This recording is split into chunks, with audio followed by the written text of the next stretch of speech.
कभी कभी ऐसा लगता है कि अच्छाई का जमाना ही नहीं रहा। हम कितना भी अच्छा चलते हैं दूसरों के साथ, पर और लोग हमारे साथ अच्छा नहीं चलते। सबके साथ भलाई करके भी हमको दुख मिलता है,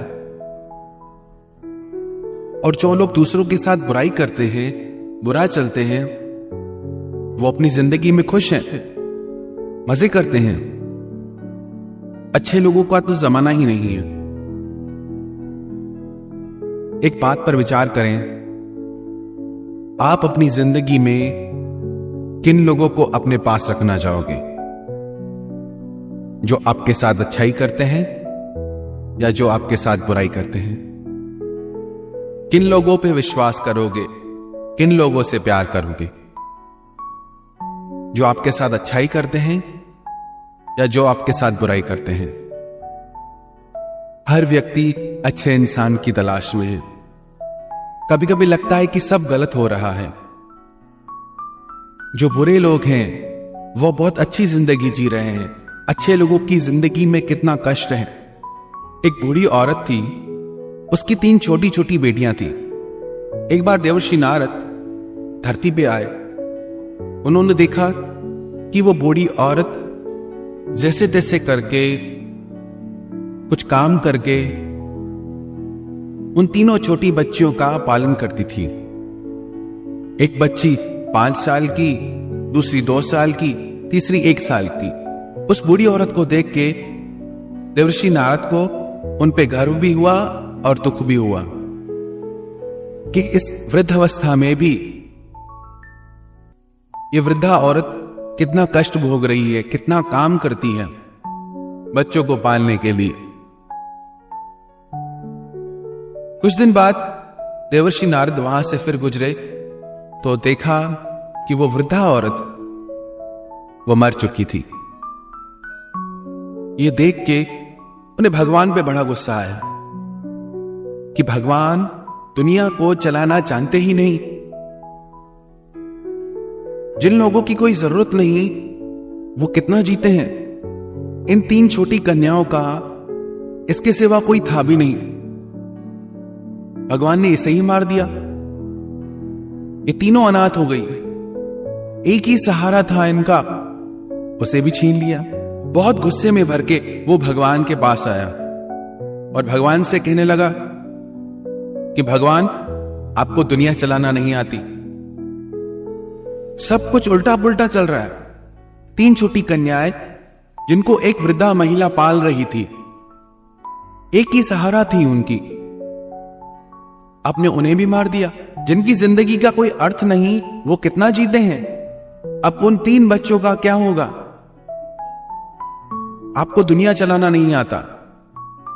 आप अपनी मन मर्जी से हर काम करते हैं। धरती पे जाओ, लोगों को देखो, उनकी जिंदगी में झांको तो पता चले कि वो कैसे जीते हैं। भगवान बोले, नारद, मुझे कुछ भी बोलने से पहले तू एक बार फिर जा और उन 3 कन्याओं को देख के आ। बहुत गुस्से में था, पर वो भगवान की बात मान के वापस धरती पे आया और उसने देखा वहां वो 3 कन्याएं थी ही नहीं।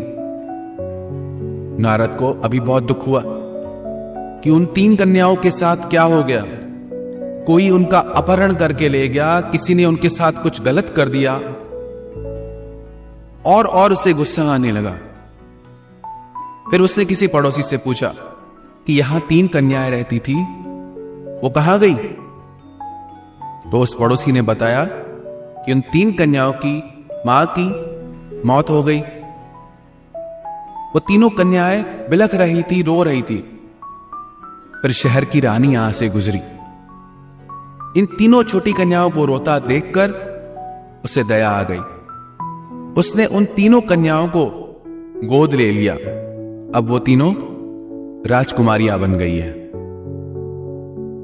जब नारद को यह बात पता चली तब उसे समझ में आया, कई बार जो चीज हमें गलत दिखती है उसके पीछे भी कोई कारण होता है। हमें लगता है कि ऐसा क्यों होता है हमारे साथ। हमारे साथ ही ऐसा क्यों होता है? इतना अच्छा चलने के बाद भी हमें ही दुख क्यों मिलता है? जरूर परमात्मा ने आपके लिए कुछ बेहतर सोच रखा होगा। जरूर भगवान ने आपके लिए कुछ सुंदर सोच रखा होगा। एक भक्त भगवान के मंदिर में गया और भगवान से कहने लगा कि भगवान, अब सारा दिन खड़े रह के मंदिर में थक जाते होंगे। आज ऐसा करो कि आप आज घूम के आओ कहीं, मैं आपकी जगह खड़ा हूं। भगवान बोले ठीक है, तू यहां खड़ा हो जा, पर याद रखना कोई भी अपनी शिकायत लेके आए, कुछ भी यहां हो रहा हो, पर तुम कुछ बोलना मत, बीच में मत पड़ना। वो बोला ठीक है भगवान, मैं चुप ही रहूंगा। भगवान चले गए। भगवान की जगह वो मूर्ति बन के खड़ा हो गया। थोड़ी देर में एक बहुत बड़ा व्यापारी वहां आया भगवान का दर्शन करने के लिए। जैसे ही वो झुका तो उसका पर्स वहीं गिर गया। वो वहां से चला गया। इसने सोचा कि उस व्यापारी को आवाज लगा के मैं बुलाऊं, पर भगवान की बात याद थी उसे कि कुछ बोलना नहीं है। थोड़ी देर बाद एक बहुत गरीब व्यक्ति, दरिद्र व्यक्ति वहां आया। उसने वहां वो पर्स पड़ा देखा और उस पर्स को उठा लिया। वो पर्स लेके चला गया। कुछ देर बाद वहां एक नाविक आया और प्रार्थना करने लगा कि आज मैं यात्रा के लिए बाहर जा रहा हूं, मुझे आशीर्वाद दीजिए कि सफल होकर लौटूं। इतने में जो व्यापारी पहले आया था, जिसका पर्स गिर गया था मंदिर में, उसने आके कहा कि मेरे बाद यही नाविक इस मंदिर में आया है, इसी ने पर्स चुराया है। पुलिस जैसे ही उस नाविक को पकड़ने लगी तो अब इस भक्त का धीरज टूट गया। उसने सारी बात बता दी। इसने वो बटुआ नहीं चुराया, वो बटुआ एक गरीब आदमी ने चुराया है। पुलिस उस आदमी को पकड़ के ले गई। नाविक छूट गया। शाम को जब भगवान लौटे तो उसने भगवान से कहा कि आज मैंने सारे काम ठीक कर दिए, आप तो कुछ करते नहीं। तो भगवान ने पूछा क्या हुआ? उसने सारी बात बता दी।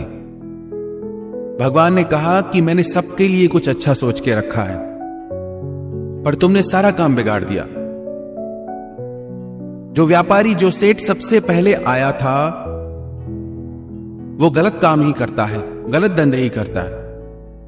उसका वो बटुआ खो भी जाता तो उससे फर्क नहीं पड़ता, पर जो गरीब आया था वो खाने के लिए भी मोहताज था। उसका वो बटुआ उससे मिल जाता तो व्यापारी को पुण्य मिलता और गरीब को भोजन मिलता। और जो नाविक यात्रा के लिए जा रहा था, उस नदी में तूफान आना था जिसमें उसकी मृत्यु हो जाती और उसकी बीवी विधवा हो जाती, पर तूने सब कुछ बिगाड़ के रख दिए। कई बार हमें लगता है कि सब गलत हो रहा है, पर हम भविष्य नहीं देख सकते।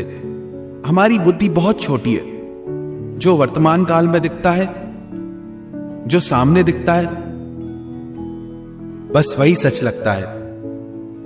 उसके आगे कुछ सोच ही नहीं पाते, उसी में ही उलझ के रह जाते हैं कि ऐसा क्यों हुआ। हम कभी ये सोच ही नहीं पाते कि इसमें भी कुछ अच्छा हो सकता है। एक बार एक पति पत्नी नाव में घूम रहे थे। नदी का पानी बढ़ने लगा। ऐसा लग रहा था कि नाव डूब जाएगी। पत्नी डरने लगी। उसने अपने पति से कहा कि नाव कभी भी डूब जाएगी, आप कुछ उपाय करो नाव को बचाने का। उसके पति को जैसे कोई चिंता ही नहीं थी, कोई फर्क ही नहीं पड़ रहा था। तो उसकी पत्नी ने बोला कि कुछ करो, नाव डूब जाएगी, पानी बढ़ रहा है। उसके पति ने एक तलवार उठाई और अपनी पत्नी के गर्दन पे रख दी। उसकी पत्नी बोली कि यहां नाव डूबने को है और तुमको मजाक लगी है। तो उसके पति ने पूछा, तुझे डर नहीं लगता कि मैंने तेरी गर्दन पे तलवार रख दी है? उसकी पत्नी बोली, तुम मुझे अपने प्राणों से भी अधिक प्यार करते हो, तुम क्या तलवार चलाओगे मुझ पे? तो उसका पति बोला कि जैसे तुझे मुझ पे विश्वास है कि मैं तुझे दुख दे ही नहीं सकता, ऐसे ही मुझे भगवान पे विश्वास है कि भगवान मेरे साथ कभी बुरा कर ही नहीं सकते, चाहे कैसी भी परिस्थिति आ जाए, पर वो मुझे बड़े से बड़े दुख से बाहर निकाल देंगे। और यही विश्वास हर व्यक्ति को अपने जीवन में लाना है। परिस्थिति चाहे कैसी भी आ जाए, पर उस परिस्थिति से बाहर हमको भगवान ले आएंगे। बात यह नहीं कि आपके जीवन में सुख है या दुख है, बात यह है कि आपके दिल में चैन और सुकून है या अशांति और बेचैनी से आपका चित्त घिरा हुआ है। यदि आप धर्म के मार्ग पे हैं, यदि आप सत्य के मार्ग पे हैं, आपके मन में एक प्रसन्नता का, आनंद का और शांति का भाव सदैव बने रहेगा, चाहे बाहर कैसी भी परिस्थितियां आ जाएं। तो जीवन में दुख आए, घबराए नहीं हम, बस एक बात याद रखें, भगवान हमारे लिए कुछ बेहतर सोच रहे हैं, कुछ अच्छा होने वाला है, कुछ बेहतर होने वाला है। यह विश्वास यदि हमारे मन में आ जाए कि यह दुख की घड़ी मेरे बेहतर भविष्य के लिए, मेरा सुंदर भविष्य के लिए है, कोई भी दुख बड़ा लगेगा ही नहीं और हम हर परिस्थिति में मुस्कुराना सीख लेंगे।